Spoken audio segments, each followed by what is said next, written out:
'Cause as he promised, he will always be there. He's always watching us, guiding us, and he knows what's deep in our hearts. So when you lose your way, to Allah you should turn. 'Cause as he promised, he will always be there.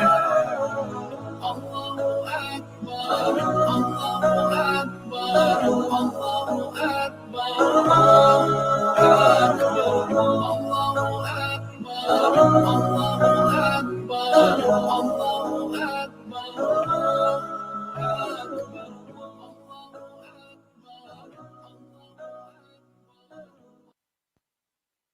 Allahu Akbar, Allahu Akbar, Allahu Akbar.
Me there. Sorek.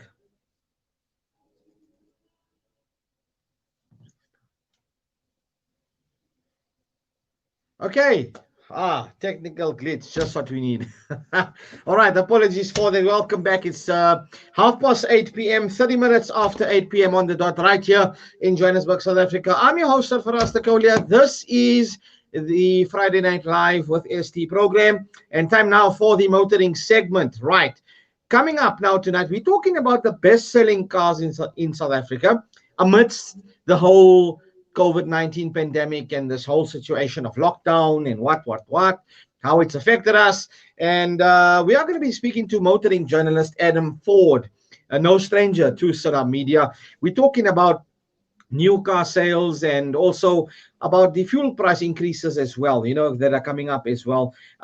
If you are in the motoring industry and you'd like to contribute or join the discussion, you may do so on 0617660355. That's our WhatsApp line. Or below, you can comment and interact with us. This is our discussion for tonight. The best-selling car brands in South Africa amidst the whole COVID-19 pandemic. Right, we welcome now none other than motoring journalist to the program, Adam Ford, to join us now tonight.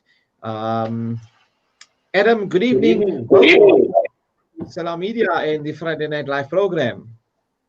Do you hear me fine? I hope you can. Yes, we do. We do apologize for the technical glitch.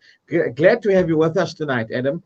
Right now, let's firstly talk about, the best-selling cars in South Africa. I've been quite alarmed to see the trend, but obviously we do know that VW obviously is the best-selling car in South Africa. But I want to take this a bit more back.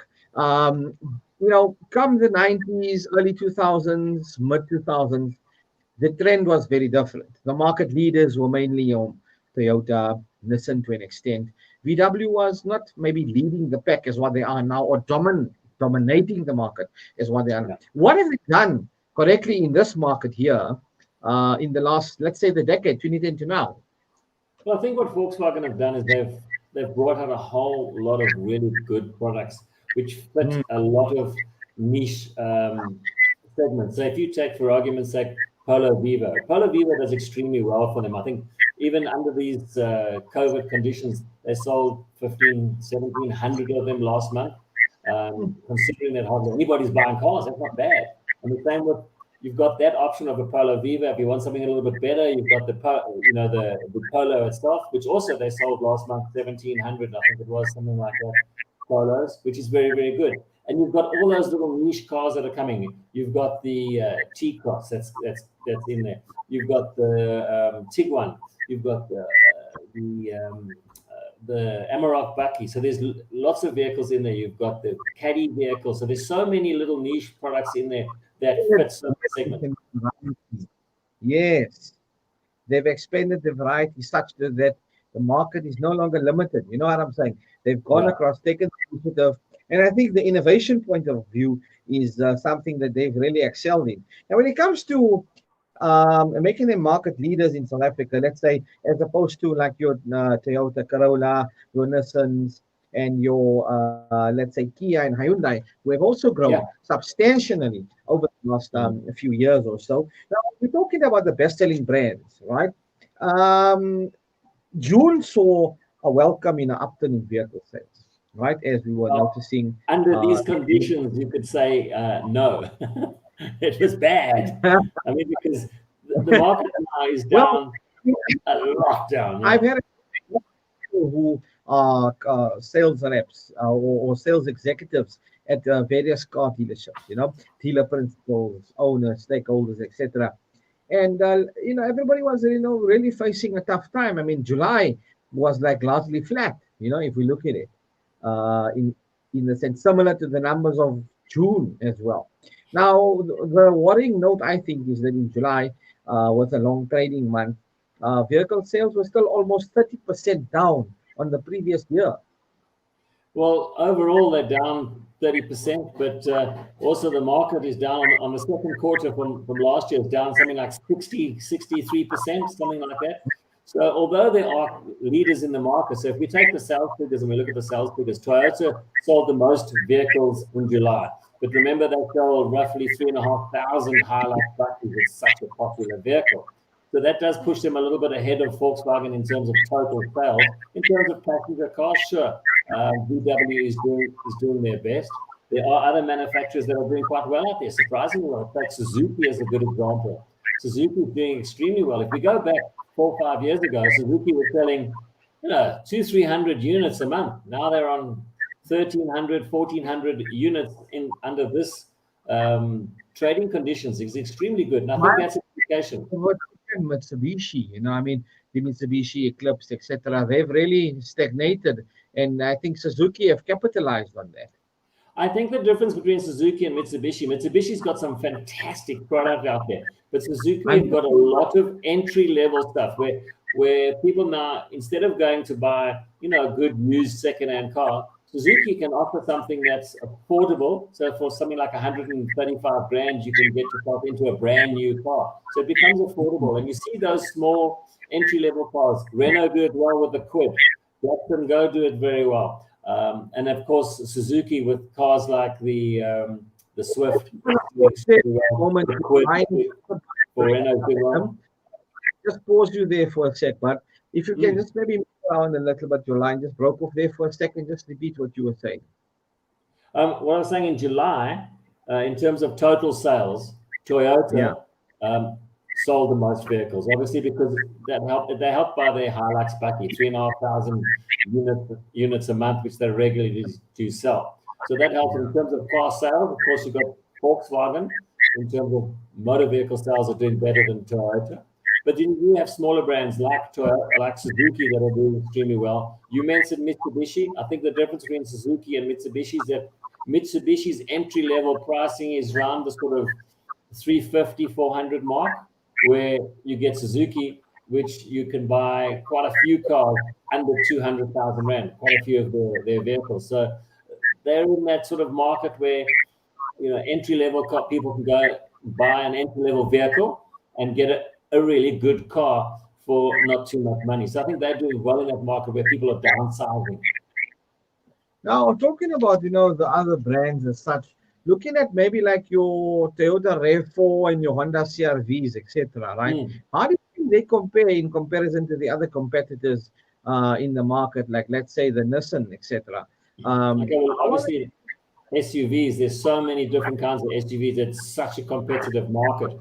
You've got everybody has a small SUV and a medium-sized SUV and a larger SUV because that's where the market is going. If you take RAV4, RAV4 is doing extremely well. They're selling a couple of hundred units a month of the RAV4, and it's a really good product. You've got Suzuki with the Vitara, which is also doing not too bad. You've got the Hyundai Tucson, which does very well. Kia Sportage. You've got Kia doing very well with the Seltos, which is an extremely good car. Very, very good new car in the market. So the Seltos is also doing well for Kia. So in terms of SUVs, there's such a plethora, a hell of a lot of different ones to choose from. So that market is also doing fairly well. But I think now with these tough times, I think people are going to be looking at how they spend their money properly, because you're going to spend 400,000 Rand roughly for an entry-level, medium-sized SUV. It's a lot of money. So you may find a lot of movement is going to go from new cars to used cars. At present time, I think they're selling 2.5 used cars to one new one. And I think we're going to see that market grow a bit unless the manufacturers decide to come into some really good deals. I think we'll see manufacturers bringing out really good specials on cars. I mean, I saw one the other day on the Jeep Grand Cherokee. I see that some of the Chrysler dealers were offering 300,000 Rand off. 300,000 Rand is a lot of money to take off on a car. And it makes me think and say, hang on a second. How much was the first price? $1 million, and you can still get 300 grand off and you're making a profit. There's something wrong. Maybe you should price your cars a bit less. But that's what they're doing. I mean, there's going to be a lot of deals on it. You see, with Peugeot, Citroen, they've also got some good deals, 40,000 Rand cashback, things like that. So I think it's a fantastic time if you want to buy a car. Renault Duster, on the talking point of French cars, the Renault Duster also coming in the market, being fuel efficient, in my opinion, having done a short review on that. And also the price and talking point about pricing point, I think it also fares quite fair as opposed to the Citroens, etc. Now let's move a bit about, regarding, we were talking about pickup trucks, right? And back 4x4s, Toyota's got the Rush now recently. Let's take it a few years back. There was the Ford F-250, there was the Ram, Dodge Ram came in the market, very big and bold. We hardly see them, and the pricing point was close to R1 million each, if I'm not mistaken. Where have the American cars gone wrong in the South African market, namely Dodge, Cadillac, GM? What do you think has contributed to the lack of interest? I mean, I recall when Chevrolet launched the SS Lumina, that took off quite well, the pickup as well as the sedan. When it comes to these other cars like Dodge and Cadillac, what happened there? Also GMC is not in the South African market, all right? But if you look in it, maybe, for example, the Middle East countries, Europe, they have a much more stronger presence. Where have they gone wrong here? I think a number of reasons. One is you've had manufacturers like Ford, like Toyota, like Nissan, Volkswagen with the Amarok. There's quite a lot of good bakkies out there established. And when the Americans came in with their vehicles, that you mentioned a couple which were hellish expensive, like $1 million for that big F-250 and a couple of other vehicles. They're never going to sell well, those, because it's going to be a niche market. And they only came out with maybe one or two models where the more traditional manufacturers here, the Toyotas, the Ford, the Nissans, you can buy, a petrol single cab, a diesel single cab, a double cab, a cab and a half. You can get all the accessories for them. There's, Toyota have got 65 million dealers. Ford got 100 million. In every corner there's a Toyota or a Ford dealer. So you see the guys around. Where the other manufacturers, the Chryslers, that when they came in, and the Dodgers, there's one dealer here, and then in Pretoria, and one in Joburg, and one in Bloem, and one in Cape Town. You're never going to sell a lot of units through that. And I don't think they gave the backup that the Toyota driver wants. Like the farmer in the Free State, he wants to be able to, take his Hilux to a choice of 5 or 6 dealers to get fixed if they need to fix them. Where those other vehicles didn't have the dealership network and everything to look after them. I think that was the problem. Plus, to be honest with you, a lot of those cars that came out of America were crap. They were rubbish. They fall apart. Their quality of materials is not good. So when they first came out, if you think about Dodge, we saw a lot of Dodge Calibers, and we saw a lot of Dodge Journeys. And people buy them once, only one, because they have so many problems with them.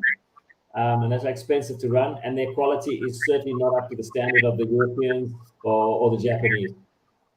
Now, looking at the European equivalent, let's say, for example, the Dodge Challenger, the Chevrolet Camaro, the Yeah. 2018, 2020 model, Ford have launched the Mustang, and they're continuously launching Mustang in South Africa, let's say, over the last 5 years.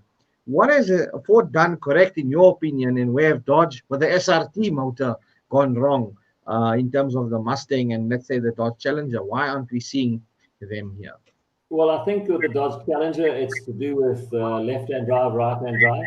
Remember, we didn't have the Mustang for many, many years because they never made a right-hand drive. It was only the previous generation, the one before this one that just launched in the last couple of months, made available right-hand drive. So then it came into our market. And the thing about the Mustang, I think the Mustang must be one of the best niche cars you can buy yourself because it will never date. You can have a Mustang. If you look at a Mustang now from the 60s, everybody goes, oh, wow, Mustang. It's cool. Oh, yes, I myself do go, wow. Exactly. We all love them. Even if you've got an 80s Mustang, there was a couple that were imported into the country. You look at it and say, wow, look at the Mustang. That's cool. And it's been marketed properly. And they've brought them out. And they've brought them out at, I think, a fantastic deal. I mean, you buy a Mustang now. Let's say you spend 800,000-900,000 rand on a Mustang. You can keep it for 20 years. It's still a cool car. You can't say that about a lot of cars. I mean, I've had test cars from Ford who drive those Mustangs, and really, they do attract a lot of attention. And they are cool cars. They're good cars, they're cool cars, they're affordable, and you can send them to your local dealer and get them serviced at, around the corner. It's fine. And not anything that's overly technical. And they just got that presence about them that a lot of other cars don't do. That's why I think Mustang has done extremely well in this country. Now, Adam, you know what? I want to just ask another question very quickly. We were talking earlier, regarding the best-selling motor cars in the country. Haval have come in recently in the market. Yeah. You see Haval quite often nowadays on the road. They've sold an impressive 1,083 somewhat models. I mean, with the arrival of the H2 model I'm referring to, right? Yeah. They've seen quite a good, uptake in regards to the acquisitions of these vehicles. What is your opinion? Look, I'm quite impressed with what's coming out of Haval. When we look at the sales figures for them, they're doing very well. If we take out July figures, 744 Havals were sold last month, which is extremely good under these conditions. They've come in with a good value option. The quality of the product is not too bad. They're doing really good marketing on it. And they are seeming like they're giving a really good customer experience, which is important. If you take some of the other Chinese manufacturers that have come up here over the years, and let's use an example, Geely as an example, and Chery was another example. They never ever had any like standalone dealerships. Some second-hand car dealer decided he's going to sell from Geely, and the Cherys were involved with SsangYong and other manufacturers. They didn't have that sort of really good brand recognition. They didn't really stand behind their product too much. They didn't promote it too well. They didn't look after their clients. And Haval are doing something very different because they had GWM, which was doing okay. But as soon as they brought out that Haval brand, the quality has improved drastically. The vehicles are aesthetically appealing. They're not really ugly like those early Chinese cars that were like, I don't want to drive that thing. No, my neighbor can't look at me or that. But you can drive home in your Haval and people say, hey, that's a cool car. I've had them on test and people say, this is Chinese. This is, it's really good. The interesting thing would be to see over the next couple of years, how do they stand the test of time?